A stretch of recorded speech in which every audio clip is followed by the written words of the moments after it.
morning. Good morning, Jenny. How are you going? I am very well, Kylie. How are you today?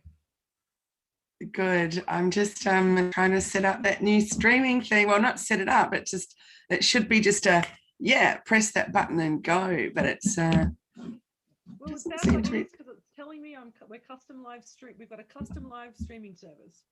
It worked then. Jenny, you look so beautiful and you are our Friday morning ray of sunshine in yellow. It's gorgeous. It was a yellow morning. I had a very slow start. I dragged myself out of bed for gym this morning going, I don't want to do this. But entirely. And I thought I need to feel like bright and happy for this day today. So that's what I'm doing.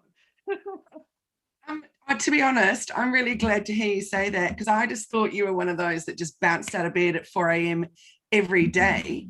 And so it's good to hear that you have the moments where you're like, I actually, Michael had been in bed for 2 hours and not awake. And I was like, should I go today? Should I? Just waiting for him to be like, no, don't go. And he was like, rah. And I was like, no.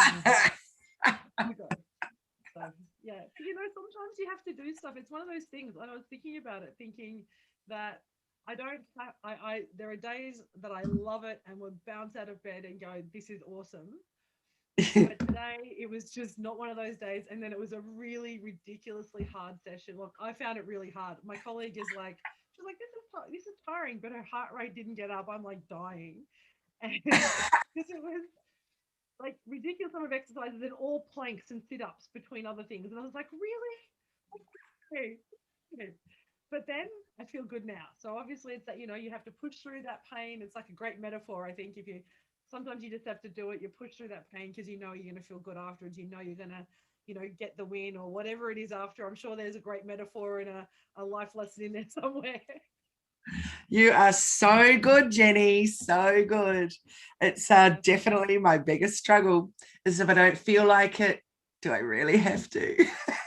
No, see, my struggle is not having like tea and coffee and cheese and wine. That's, I need to train. I just have come off my 3-day juice fast, finishing this morning. And what was the first thing I did? Made my green juice. So I thought, why not continue? The only thing I've changed today is that I'm having a cup of tea. So I thought, let's just keep going with that juicing while we're on a roll. So why not? Yeah, think while you're doing it, it's easy. It's a good habit. And that's how habits are formed. You just break through that little bit of pain barrier for habit. You go, oh my gosh. And then all of a sudden, it just becomes what you do. That's right. The first time I did juice fasting, I found it incredibly challenging. This time, I've just completely loved it. And I just thought, oh, well, here we go. It feels good. I feel fresh, energized, living off juice. My daughter had Tim Tams last night. I was like, we never have Tim Tams in the house. Now you do. And but no, very good. Go me, I say, go me. Today, I'm excited about our topic today because we've been having these really different topics, we've always talked about digital media and marketing and business strategy and all the stuff that people know us for. But the last couple of weeks we've been kind of getting down dirty, talking about the things that people don't like talking about, which is around money and how you spend your money. So today we're really talking about that. Where is the best place to spend your money and how to get the best bang for your buck for both business, marketing, all those things. So I'm so excited about today. Me too, Jenny. I've been thinking about it a lot this morning in particular, because one of the most common things that happens in my world of business is that people will book a discovery call and, as we all know, there's basically one of 5 things that they're coming at all businesses with. There's generally around that many problems and that they've all got the same kind of problems. One of the big problems is people coming to me and saying, I've been spending a fortune on Facebook ads, Google ads, all the ads, and it's not making a difference. The ads are getting more expensive or I'm getting less reach for that same expense and nothing's changing, nothing's improving. And then we take a little look at what it is that they're doing without the ads, just all the other stuff, and they're almost doing nothing. So it seems to me quite a common thing that as soon as people think, oh, we'll spend money on something, then they can drop the rest of it, which of course isn't true, is it? No, but but I also think Facebook ads and Google ads are in some respects, and for some people, put up as like the messiah of growing your business. So if you want to do it, it's the quick fix. Come on, get some ads, get some Facebook ads, get Google ads, get LinkedIn ads, all that stuff, and you will get your business growing. And it's only one part of the puzzle, and that's where I think we forget that it's yes, you can spend that money and it will work, but you need to have the foundations right first in order to make that happen. That's so true. And that's definitely what I want to talk about today is those foundations before you spend the money. But also when you are going to spend the money, just clicking boost on a post because Facebook suggested that you might reach a few more people has no strategy behind it.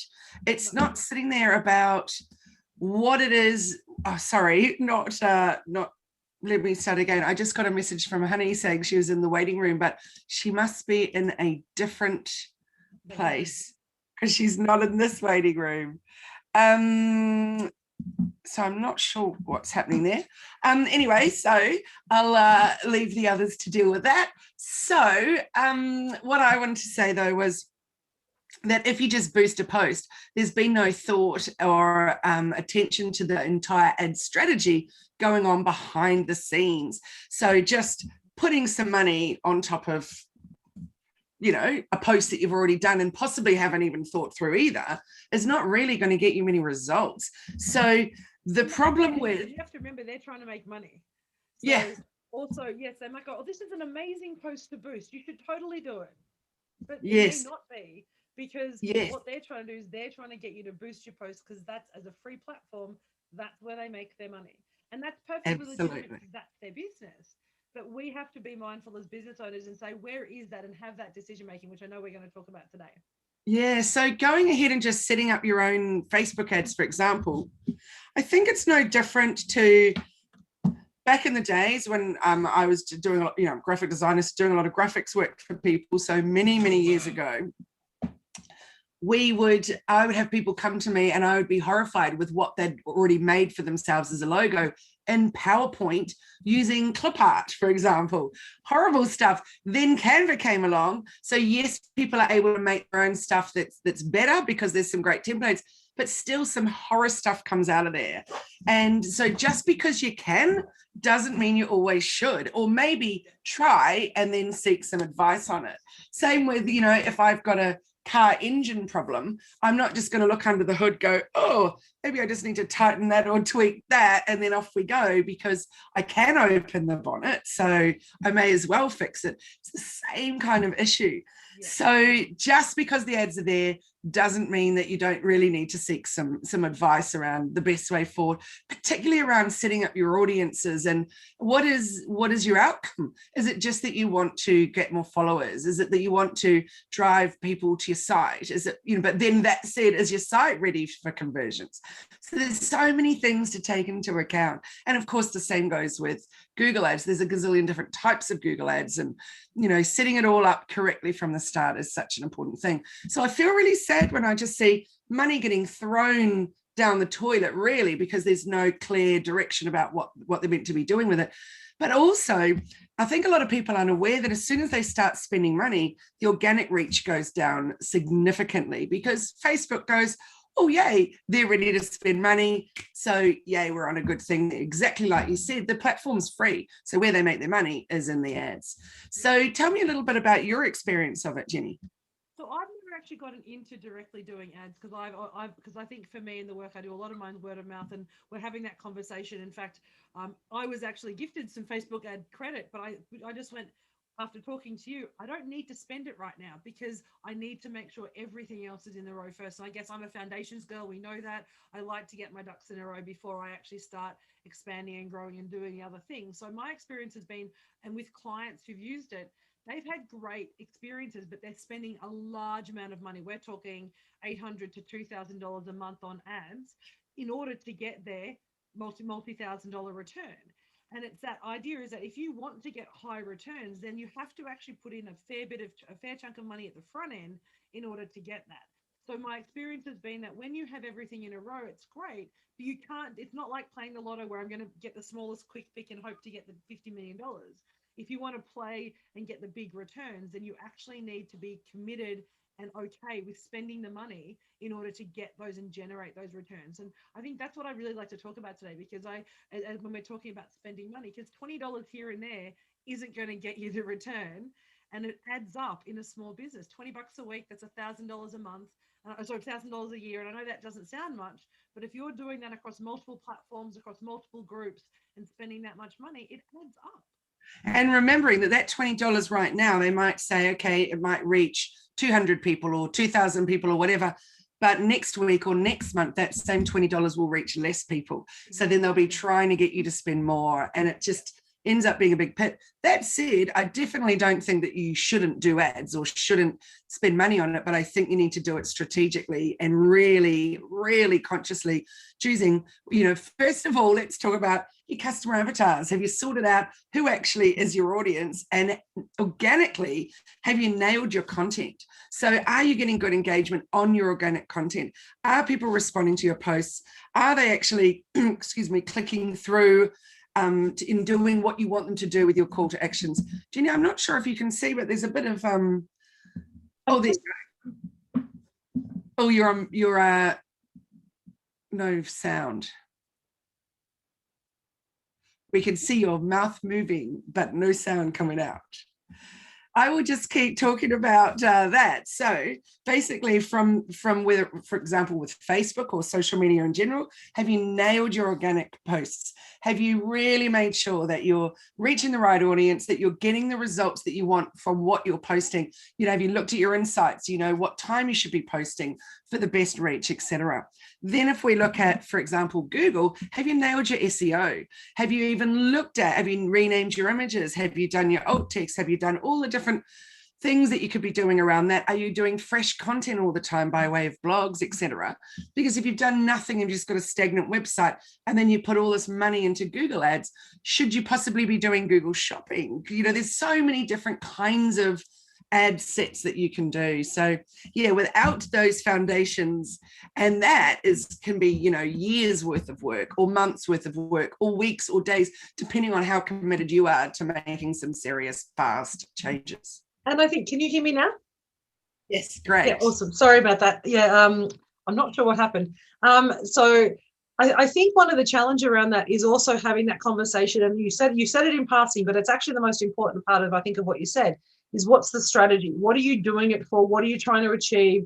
What does that look like? How does that fit into your broader business plan for your channels that you're approaching, for the type of people you engage, and where you want to grow the business? Because as you said, if you've got a Facebook based product, then Google ads may not be the right position for you, because it's not feeding into necessarily your Facebook ads, or vice versa. If you're all on Google and you don't do Facebook and you're never on Facebook, putting Facebook ads may not be the place, because you're not going to be there to comment or engage or connect with people on that platform. So really understanding how they connect and the impact that one has on the other and vice versa, I think is really critical when deciding how much and where you want to spend.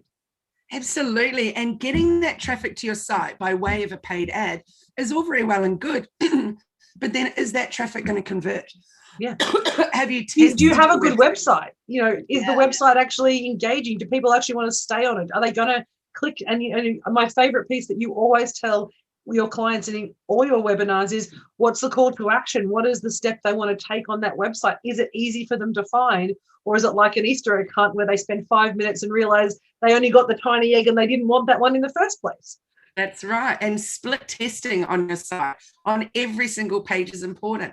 So checking out, should my call to action button say learn more? Should it say explore? Should it say shop now? Should it say click here? There's so many different ways that you can ask people to do things. So have you tested the color of the button so that it stands out, or does it just blend in? There's no hard and fast rule, because it's different for every single business, every single website. Excuse me, I'm croaky. And that's a really, really important thing. So not just about how to get people there, but how is your website performing? Really big one. I'm looking to spend money to increase my visibility online. What's the first thing that we need to do, or that we want to share in terms of the first tip you want to do before we even start spending that money? Oh, definitely. Just going back to how many months ago did we talk about this, Jenny, with I know that you don't call them customer avatars, or client avatars. That's one of the ones that I use the name of. But there's so many different ways of referring to them. But nailing who it is that is your audience, and does the audience that you've got now match with who you want to be having as your audience? Because the whole world is not your audience. You've got to find out exactly who your message is going out there to. So that to me is always the first bit. The second bit would be keyword research. So once you've actually found out how people are searching, what they're searching for when they're actually looking for your products, which is so often completely different to what you would have thought it would be. For example, 2 years ago, would anybody have searched for a digital marketing coach? No, not even 3 years ago, definitely not 2, maybe a year ago, starting to get more of that happening because since COVID, since more people used to being on Zoom all the time, more people just really more aware of digital ideas for their business. Suddenly digital marketing has become more of a buzzword. But a few years ago, no. Business consultant, yes, maybe. And then I would have talked about social media support and all of that kind of stuff. But now lots more people understand what a digital marketing coach is. I had that conversation with a client exactly last night who is looking to grow her business and trying to work out why she's not necessarily getting traction in her market. And we've worked out that words like wellness coach, which I know some people resonate with, some don't, but it's a very searched term. People looking for wellness coaches or health coaches or life coaches, and finding ways for her to decide to determine the way that she presents and her name and her title and all those words based around the type of work she's doing and the way people are finding her. It was the exact conversation we had. We were doing it from a branding perspective, but of course it relates importantly to Facebook and Google Ads because that's who you're targeting, isn't it? Yes, absolutely. So having the kind of words that nobody's actually searching for, but they feel cool to you, or they feel like they represent you, isn't necessarily doing you a favor. Doesn't mean that you shouldn't stick with what you are or who you are, but then you've got to make sure that you've researched exactly those words that should be also slotted in there amongst it. So for example, once you've got your keywords, then obviously you'll keep expanding on that. But that's for everything where you start with your keywords. You can even then use it when you're looking at researching your hashtag. So it's just a great base to have and a good grounding spot to have that spreadsheet full of keywords and start working on where you're going to put them, etc. And of course, even putting them into your Facebook captions and all of that kind of thing. Because remember that all of these platforms, Pinterest, LinkedIn, all of those places are in effect search engines. Very similar to the way that Google is a search engine. The only one that's a little trickier as a search engine really is Instagram.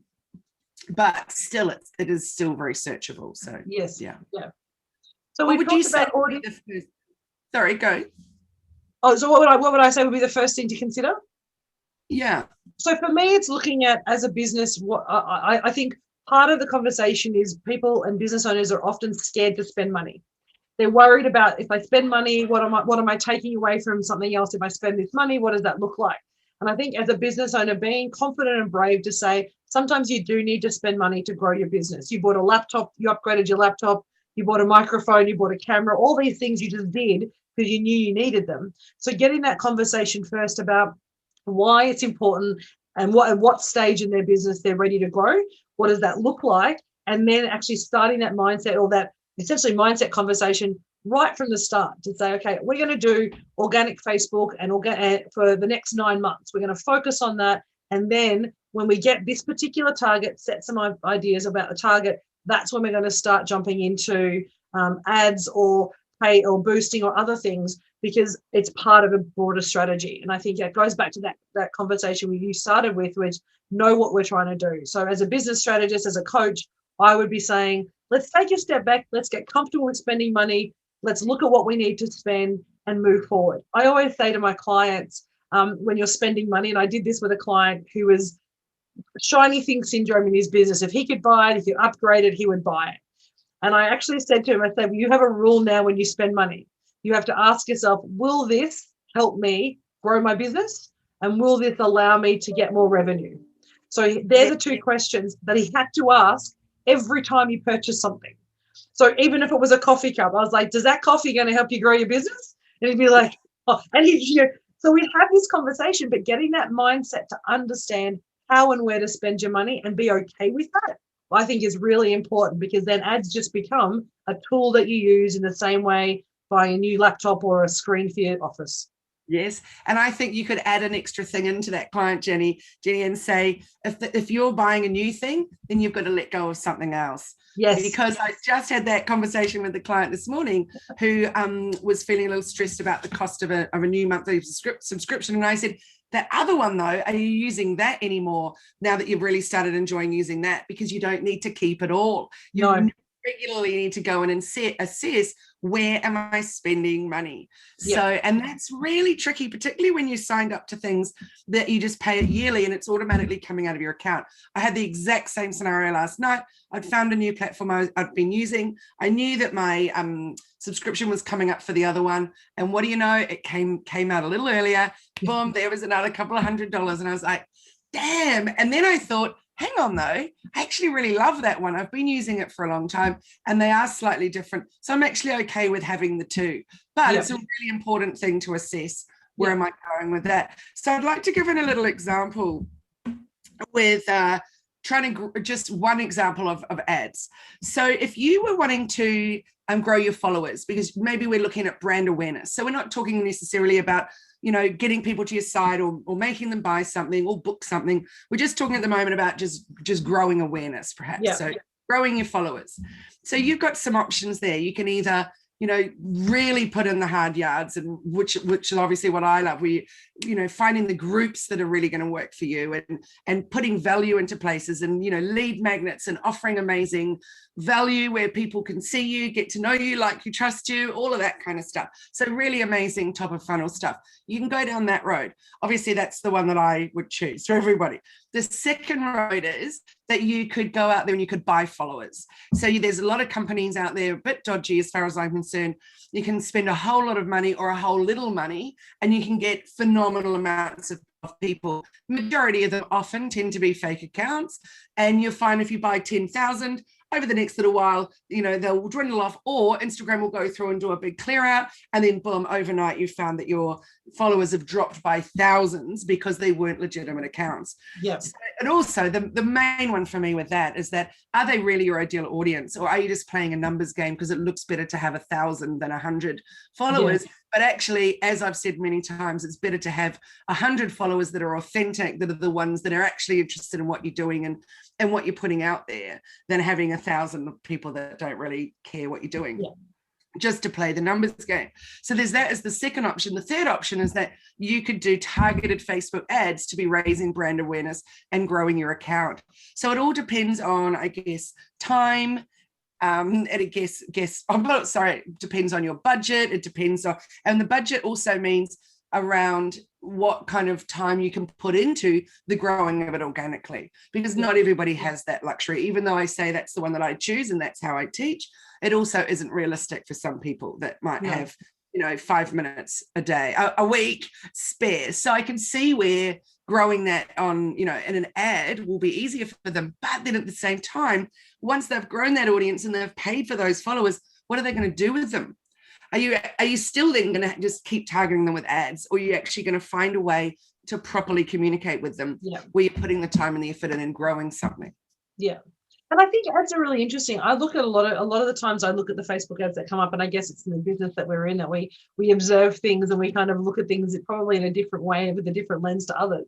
And often I will look at a Facebook ad from a client, and in some respects I won't click on it. I might look at them and I'll be like, before I'm going to click on this ad and take whatever it is, I'm actually going to go and type your name at the top of Facebook, and I'm going to actually have a little bit of a look around to see who you are, because I'm kind of like, I don't know if I want to support that ad. And I know that sounds very strange, but for me, clicking on the ad sometimes is counterintuitive, because it does it. Yes, they can see that I've got there and they think, wow, you must be my client. But if I don't then want to actually be spammed by them and have that kind of algorithm kick in, if they're actually not for me. And I used to do that, you know, everybody, you click on the ads and you get something cool, and then you realize next you're getting spammed, or you're getting, you know, digitally kind of overloaded by all their stuff, and you weren't in their client range. And I think that's some of the challenges when I've seen that expansion without kind of care of the audience, is that you do end up with people who are on the list going, I don't actually want to be here.